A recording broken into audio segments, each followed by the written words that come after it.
सोमवारमध्ये पहा. तर मग मालिकेत आता 13 नायिका मिळून प्रियाचा खेळ कायमचा संपवणार आहेत. प्रिया ही अधिराजसोबत आता लोणावळ्याला फिरायला जाते. पण मात्र तिला आता संतोषला तिथून पळवायचं असतं.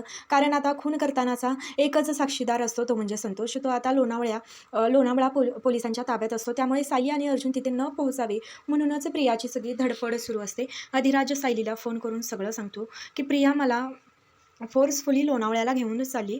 त्याचवेळी आता प्रियाला रंगेहात पकडण्यासाठी सायली ही सगळं काही आता अश्विनला सांगते. तर अश्विन आता सायलीला म्हणतो की पण तन्वी मला बोलली मी बँगलोरला चालली आहे. सायली म्हणते की प्रिया खोटं बोलली आहे. आता तुम्हीच लोणावळ्याला जाऊन तिला रंगेहात पकडा. तर इकडे प्रियाला आणखीनच 2 महानायिका मिळतात, ते म्हणजे काव्या आणि ईश्वरी. प्रियाच्या तावडीतून संतोषला वाचून आता ईश्वरी आणि काव्या त्याला कोर्टामध्ये घेऊन येतात.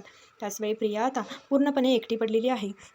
सायलीच्या मध्ये तिला सगळ्याच आल्या आहेत. पण मालिकेच्या महापर्वामध्ये लवकरच प्रियाचा खेळ खतम होताना आपल्याला पाहायला मिळेल.